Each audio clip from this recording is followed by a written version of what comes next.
तो फिल्म की शुरुआत होती है एक मिलियनर आदमी रिची को दिखाते हुए जो अपना फैमिली बिजनेस रन करता है। आज उसकी सक्सेस पार्टी पर हम उसकी पूरी फैमिली और उसकी वाइफ हंटर को भी देख पाते हैं। सब बहुत ज्यादा खुश थे। हंटर की जब से शादी हुई थी वो अपने आप में ही काफी अकेला महसूस करने लगी थी, क्योंकि हंटर के अलावा उसकी पूरी फैमिली बिजनेस के लिए चली जाती थी। उसे घर में बहुत अकेला फील होता था। अकेलेपन को काटने के लिए वो या गेम्स खेलती थी, स्केचिंग करती थी या कुकिंग करती थी, लेकिन उस सब के बावजूद भी वो थक जाया करती थी। पूरा दिन उसे इंतजार रहता था कि कब रिची घर आए और वो रिची से बहुत ज्यादा बातें करे, लेकिन जब जब वो रिची से बातें करती थी तो रिची अपने फोन में बिजी रहता था। उसे वो अटेंशन मिली ही नहीं जो वो चाहती थी। ऐसे ही दिन गुजरते रहते हैं और एक दिन हंटर को पता चलता है कि वो प्रेग्नेंट है। ये बात सुनकर वो बहुत ज्यादा खुश हो जाती है और इस बारे में रिची को भी बताती है। रिची खुश होकर एक फैमिली डिनर प्लान कर लेता है जहाँ पर बैठकर ये लोग इस बड़ी न्यूज को अपने मॉम डैड से शेयर करने वाले थे। सभी लोग ये खबर सुनकर बहुत ज्यादा खुश हुए और इस टाइम पर हंटर चाहती थी कि सब लोग उसकी वो कहानी सुनी कि कैसे उसे प्रेगनेंसी का पता चला, लेकिन दोबारा ये रिची के डैड ने उसकी बात काट दी और ये लोग अपने बिजनेस डिस्कशन में लग गए। इस मर्तबा हंटर को इतना ज्यादा अकेला फील हुआ कि उसे गुस्सा आने लगा। उसने टेबल पर देखा और उसे एक गिलास में बर्फ नजर आई और गुस्से में उसने बर्फ ही खाना शुरू कर दी और बर्फ खाने की आवाज से सभी लोग बहुत ज्यादा तंग हो गए। खैर, रिची की मॉम ने उसको समझा और उन्हें लगा कि हंटर ने ऐसा अपनी प्रेगनेंसी की वजह से किया है। अक्सर लड़कियों को ऐसी हालत में डिप्रेशन हो जाता है, इसलिए अगली सुबह हंटर के डिप्रेशन को दूर करने के लिए वो हंटर को एक बुक देकर जाती हैं। हंटर चाहती थी कि रिची की मॉम बैठकर अभी भी उनसे बात करें, लेकिन रिची की मॉम भी यहाँ से चली गई। खैर, अब वो बुक पढ़ने लग जाती है और इसी बुक में लिखा था कि इंसान को अपने डिप्रेशन को दूर करने के लिए हर रोज कुछ नया करने का ट्राई करना चाहिए, कुछ ऐसा जो उसने कभी पहले ना किया हो, ना ही एक्सपेक्ट किया हो। ये सोचते हुए उसके दिमाग में एक अजीब ख्याल आता है और वो उठकर एक मार्बल बॉल खा लेती है। और हैरानी की बात थी, ये खाने के बाद उसे इतना अच्छा फील हो रहा था जैसा उसे पहले कभी नहीं फील हुआ था। थोड़ी देर बाद जब रिची घर आता है तो वो नोटिस करता है कि हंटर आज बहुत ज्यादा खुश है, पिछले दिनों से भी ज्यादा। रिची उससे खुशी की वजह पूछता है तो हंटर बताती है, आज मैंने कुछ बहुत अनएक्सपेक्टेड किया और उसी वजह से मुझे अपने पे बहुत खुशी हो रही है। रिची इस टाइम उससे पूछता है तो आखिर तुमने ऐसा क्या किया, लेकिन हंटर इस टाइम झूठ बोल देती है। अगली सुबह हंटर को हम इससे भी ज्यादा अजीब काम करते हुए दिखते हैं। वो पिछले दिन खाए हुए मार्बल बॉल को अपने स्टूल बेस्ट में से निकाल कर संभाल लेती है।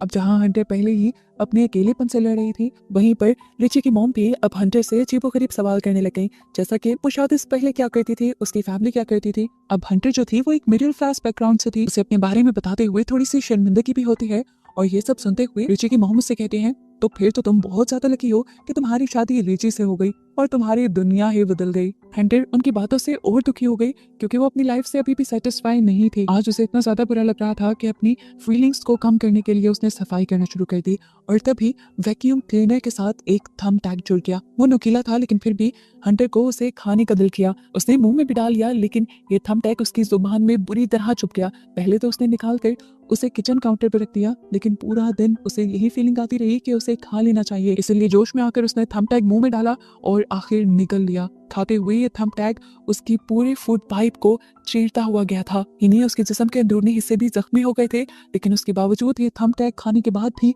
उसे बहुत अच्छी फीलिंग आ रही थी। रात में रिची अपने फ्रेंड्स के साथ घर पर पार्टी करने के लिए आ जाता है। जाना तो हंटर को भी बाहर था, लेकिन तभी उसे बहुत ज्यादा पेट में दर्द होना शुरू हो गया। वो जब वॉशरूम में गई तो थंब टैग तो उसका बाहर निकल आया, लेकिन इस मर्तबा थंब टैग की वजह से उसके जिस्म से बहुत ज्यादा ब्लड भी आया था। दर्द भी उसे बहुत ज्यादा हो रहा था। अब रिची भी उसे ढूंढते हुए रूम में आ गया, लेकिन रिची के आने से पहले ही उसने सारा ब्लड साफ कर दिया ताकि रिची को कुछ भी पता न चले। थोड़ी देर बाद यहाँ पर रिची का एक फ्रेंड आ जाता है। वो हंटर को माँ बनने के लिए कंग्रेचुलेट करता है और फिर उससे शेयर भी करता है कि इस पार्टी में वो बहुत ही अकेला फील कर रहा है। वो हंटर से पूछता है, क्या मैं आपको गले लगा सकता हूँ। हंटर भी उसे गले लगा लेती है और यहाँ पर हमें फील होता है कि उस लड़के से ज्यादा हंटर उसे गले लगाना चाह रही थी अपना अकेलापन दूर करने के लिए। खैर, वक्त गुजरता रहा और दिन ब दिन हम देखते रहे कि हंटर का बिहेवियर बहुत ज्यादा चेंज हो रहा था। वो ऐसी चीजें खाना शुरू कर चुकी थी जो आम लोग डाइजेस्ट ही नहीं कर पाते, जैसा कि cell, batteries, pins, safety pins और बहुत सी ऐसी चीजें जिन्हें वो बाद में अपने स्टूल पेस्ट से निकाल कर संभाल भी रहती थी और उन्हें ट्रॉफिस की तरह उसने सजा कर भी रखा हुआ था। अब कुछ दिन गुजर जाते हैं और हंटर को अपने रूटीन चेकअप के लिए हॉस्पिटल जाना पड़ता है, जहाँ पर जब डॉक्टर उसका अल्ट्रासाउंड कर रही होती हैं तो पता चलता है कि बेबी तो बिल्कुल नॉर्मल है, लेकिन हंटर की गट के अंदर बहुत ही अजीब किस्म का ऑब्जेक्ट है। ये देखते हुए डॉक्टर फौरन उसकी इमरजेंसी सर्जरी करने को कह देती हैं। हंटर की सर्जरी शुरू कर दी जाती है और एक के बाद एक उसके इंटेस्टाइन में से बहुत सारे अजीबो गरीब ऑब्जेक्ट निकलते हैं, जैसा कि सेफ्टी पिन्स, मार्बल बॉल्स, और इस तरह की चीजें। सर्जरी के बाद डॉक्टर्स उसकी सिचुएशन पर बात करते हैं और डॉक्टर्स को ये पता चलता है कि हंटर एक साइकोलॉजिकल डिसऑर्डर से गुजर रही है, एक दिमागी बीमारी से गुजर रही है, जिसमें इंसान का दिल करता है ऐसी चीजें खाने का जो इंसान नहीं खा सकता। रिची ये सब सुनकर बहुत ज्यादा गुस्से में आ चुका था। वो हंटर को घर लेकर आता है और हंटर को बहुत ज्यादा डांटता है। वो हंटर से ये सब कुछ एक्सपेक्ट नहीं कर रहा था।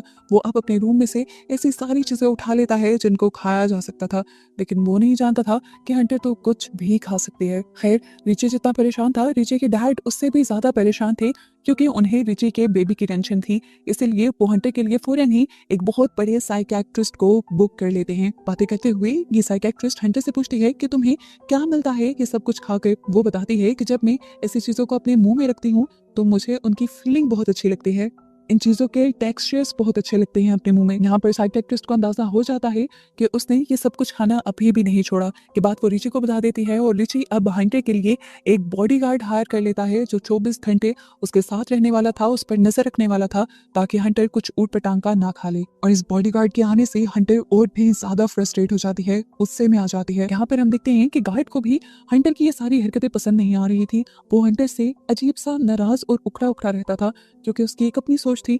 वो ये सोचता था कि इतने बड़े घर में हंटर रहती है, हर फैसिलिटी होने के बावजूद ऐसी क्या वजह हो सकती है कि उसे दिमागी बीमारी हो गई? क्या वो इतने बड़े घर में भी खुश नहीं रह सकती?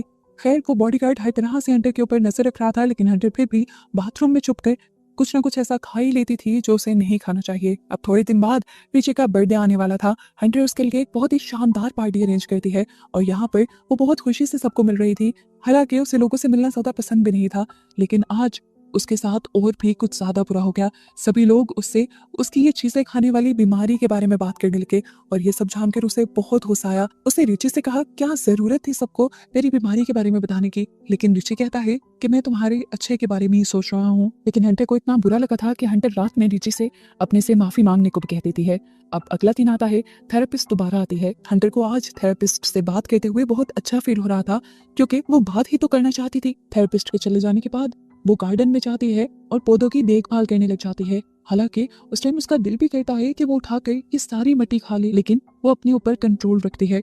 अब अपने हाथ धोने के लिए जैसे ही वो वॉशरूम में जाती है तो सुनती है कि रिची उस थेरेपिस्ट को पैसे दे रहा था ताकि वो थेरेपिस्ट हंटर की एक एक बात उसे बताए। ये सुनते हुए हंटर बहुत ज्यादा पैनिक हो गई कि पता नहीं क्या क्या बातें थेरेपिस्ट ने रिची को बताई होंगी। वो बिल्कुल टूट गई, उसे बहुत सदमा हुआ, लेकिन उसने किसी को शो नहीं किया। रो रो कर उसका बुरा हाल हो गया था। अपने आप को छुपाने के लिए वो बेड के नीचे चली गई और तभी उसका गार्ड उसे ढूंढते हुए बेड के नीचे आया। उसके गार्ड को भी आज उसकी हालत पर तरस आ गया था। वो उसके अकेलेपन को समझने लगा था। गार्ड ने उससे कुछ नहीं कहा, बस उसके कंधे पे हाथ रख दिया और उसके पास ही लेटा रहा। काफी देर बाद जब हंटर की आंख खुली तो उसने देखा कि गार्ड भी वही सो गया था। वो बेड से बाहर निकल आई, लेकिन गुस्सा उसका अभी भी कम नहीं। इसी गुस्से की वजह से उसका उटपटांग की चीजें खाने का दोबारा दिल कर जाता है और वो सारी कबर्ड्स और दरवाजे खोल कर ऐसी चीजें ढूंढने लग जाती है जिनको वो खा सके। उसे यहाँ पर एक स्क्रू ड्राइवर मिलता है और वो उसे ही निकल लेती है, लेकिन उसे निकलने की वजह से उसकी तबीयत बहुत ज्यादा खराब हो गई थी। ये स्क्रू ड्राइवर उसके गले में फंस गया था, उसके गले से अजीब आवाजें आने लगी थी और वो नीचे गिर गई। ये आवाजें सुनकर उसका गार्ड भी उठ गया और फौरन उसे देखने लगा। उसकी हालत इतनी खराब थी कि उसने एम्बुलेंस को बुला लिया। फौरन उसे हॉस्पिटल ले जाया गया, जहां से ऑपरेशन करने के बाद उसके गले से उस स्क्रू ड्राइवर को बाहर निकाल लिया गया। शुक्र था कि उसके बेबी को नुकसान नहीं हुआ था। अब रिची और रिची की फैमिली को हंटर से ज्यादा हंटर की बेबी की टेंशन हो गई थी, इसलिए वो फैसला करते हैं कि वो हंटर को एक साइकिक हॉस्पिटल में भेज देंगे, जहां 24 घंटे उस पर नजर रखी जाएगी और ऐसे उनका बेबी सेफ रहेगा। बेबी के पैदा होने के बाद वो आजाद हो जाएगी, यानी वो घर वापस आ जाएगी। हंटर मान तो नहीं रही थी, लेकिन रिची ने कहा कि अगर तुम इन पेपर्स पर साइन नहीं करोगी तो मैं तुम्हें डाइवोर्स दे दूंगा। इस वजह से उसे ये सब मानना पड़ा। उसका गार्ड जो अब उसकी फीलिंग समझने लगा था, उसे अब हंटर की हालत पर बहुत तरस आने लगा था।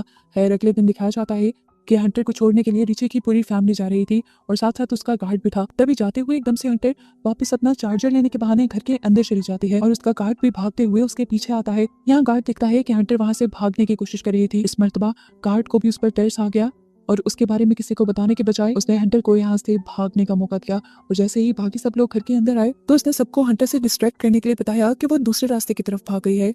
जबकि कुछ ही देर बाद हमें दिखाया गया कि हंटर भागते हुए जंगल के रास्ते से एक होटल आ पहुंची थी, जहाँ आकर वो सबसे पहले इस होटल के बाहर से बहुत सारी सॉइल यानी मिट्टी लेती है और होटल के अंदर एक रूम बुक करके उसे खाने ले जाती है। फिर थोड़ी देर बाद वो रिची को कॉल करती है और उसे बताती है कि मैं वहां से भाग गई हूँ, मुझे तुम्हारे साथ रहना ही नहीं। और मैं ये बेबी भी तुम्हारी ही वजह से ले रही थी, लेकिन तुमने मुझे ठीक तरह से एक्सेप्ट ही नहीं किया, तुमने मुझे टाइम भी नहीं दिया और अब तो तुमने मुझे डाइवोर्स की धमकी दे दी है और अब मुझे ये बेबी भी नहीं चाहिए। रिची को ये सारी बातें सुनकर बहुत दुख हुआ। इससे पहले कि हंटर कुछ गलत कर लेती, रिची उससे रिक्वेस्ट करता है कि ऐसा मत करो, अपने से छोड़ दो और घर वापस आ जाओ। हंटर जब ना में जवाब देती है तो रिची उससे समझाता है, देखो हंटर, तुम्हारे पास कोई स्किल नहीं है, कोई डिग्री नहीं है, इस दुनिया में तुम इस तरह सर्वाइव नहीं कर पाओगी, तुम्हें मेरे सहारे की जरूरत है। लेकिन हंटर रिची की बात ही नहीं सुनती और कॉल काट देती है। पूरी रात वो टीवी देखते हुए और सॉइल खाते हुए गुजारती है। हंटर अगले दिन उस होटल से भी निकल जाती है और अपनी मॉम को कॉल करती है, अपने साथ होने वाली ये सारी चीजें बताती है। उसे आज अपने पे ही गुस्सा आ रहा था। वो जानती थी कि ये सब उसके साथ क्यों हो रहा है। ये मसला उसे अब से नहीं था बल्कि बचपन से था, क्योंकि इसके बायोलॉजिकल फादर, असली डैड उसे छोड़ गए थे। उसकी मॉम बहुत ज्यादा रिलीजियस थी, इसीलिए वो इस दुनिया में आ गई, नहीं तो आज शायद वो पैदा भी ना होती। ये सारे एहसास उसे आज तक तंग करते थे। आज उसने फैसला कर लिया था कि वो अपने असली डैड से मिलकर ही रहेगी। अपनी मॉम से जबरदस्ती उनका पता लेते हुए वो उनके घर पहुंच जाती है। यहाँ जाने पर वो देखती है कि किसी की बर्थडे पार्टी चल रही थी। ये उसके स्टेप ब्रदर की, यानी उस आदमी के बेटे की बर्थडे पार्टी थी। उन्होंने हंटर से कुछ भी नहीं पूछा, क्योंकि उन्हें लगा कि हंटर उनके बेटे की किसी दोस्त की मॉम है। लेकिन उसने बताया कि मैं यहाँ की गेस्ट नहीं बल्कि मैं तुम्हारी बेटी हूँ। ये सुनते हुए वो आदमी उसे अकेले में ले जाता है और पूछता है कि आखिर तुम यहाँ क्यों आई हो। लेकिन यहाँ पर हंटर उल्टा ही उससे सवाल कर लेती है कि आखिर तुमने मुझे छोड़ा क्यों, और अगर छोड़ना ही था तो तुम मेरे मॉम के साथ रहे ही क्यों। तो वो आदमी कहता है, हाँ मैं मानता हूँ कि मेरी गलती है, मुझे ये सब नहीं करना चाहिए था, लेकिन जब मैंने ये सब किया था मैं अपने आप को बहुत ताकतवर मानता था और अपनी ताकत के ही नशे में मैंने तुम्हारी मॉम के साथ बहुत बुरा किया। लेकिन जब मैंने जेल में इस जुर्म में 7 साल गुजारे तो मुझे समझ आ गई कि अच्छा क्या है और बुरा क्या। यहाँ ये दोनों बातें कहते कहते बहुत ही ज्यादा इमोशनल हो जाते हैं। हंटर को फील होता है कि यह आदमी अपने किए पर शर्मिंदा है, इसलिए वो उससे कुछ ना कहकर यहाँ से बाहर चली जाती है। अब उसकी मॉम ने भी उसे अपने साथ रखने से मना कर दिया था और रिची का घर तो वो छोड़ आई थी। उसे अब अपनी लाइफ में मूव ऑन करना था, आगे बढ़ना था जैसे वो चाहती थी। वो एक डॉक्टर के पास जाती है और उनसे अबॉर्शन पिल लेकर एक पब्लिक वॉशरूम में अपना अबॉर्शन करती है। वो जानती थी वो जो कर रही है ठीक कर रही है। अभी तो वो अपनी जिम्मेदारी भी उठाने के काबिल नहीं थी, तो वो एक बच्चे की जिंदगी अपनी ही तरह खराब नहीं कर सकती थी। अपने डैड से बात करने के बाद उसकी सोच में काफी तब्दीली आई थी और अब वो एक नई लाइफ जीने के लिए तैयार थी। और बस हंटर को ये दिखाते हुए उसकी ये कहानी खत्म हो जाती है।